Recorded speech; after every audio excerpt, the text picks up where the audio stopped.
EVM hack करता येतं. I am also the engineer, I know that. EVM hack करता येतं, सर्व हॅक करता येतं, प्लेन हॅक करता येतं, फ्लॅग हँकर हॅक करता येतं, हे करता येत नाही का.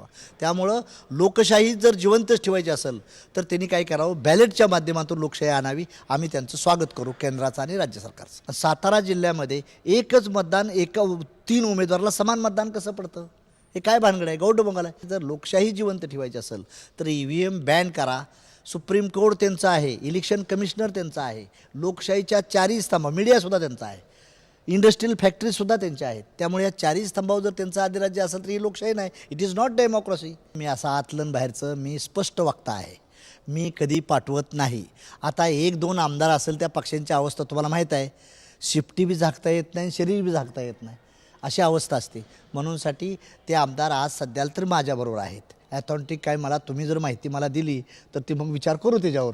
परंतु आज सध्याला ते माझ्या बी फॉर्म निवडून आलेत आणि खातं लायसन महादेव जानकरचं आहे. त्यामुळं त्यांच्याबद्दल, आणि ज्यावेळेस तुम्ही म्हणता चला असं, तर पार्लमेंटरी बोर्डात चर्चा होईल याच्याबद्दल राष्ट्रीय समाज पक्षाच्या, आणि त्यांच्यावर योग्य काय ती डिसिजन घ्यायचं ते ठरवलं जाईल. आम्ही काही मिनिमम प्रोग्रामशी जर ते आले तर वेलकम आहे त्यांचं. काँग्रेसचं, राष्ट्रवादी, ज्यांना शक्य आहे त्यांना आम्ही, अखिलेश यादव असतील, लालू प्रसाद असतील, सर्वांना देखील त्यांचं वेलकम करू. आम्ही आमची भूमिका घेऊन जाणार आहे की EVMमुळं या देशाची लोकशाही धोक्यात आलेली आहे आणि त्याला जिम्मेदार हे विद्यमान केंद्र आणि राज्य सरकार.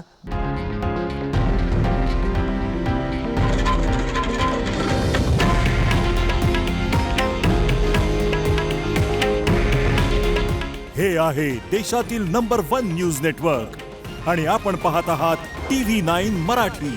काळजी तुमची, हित महाराष्ट्राचं.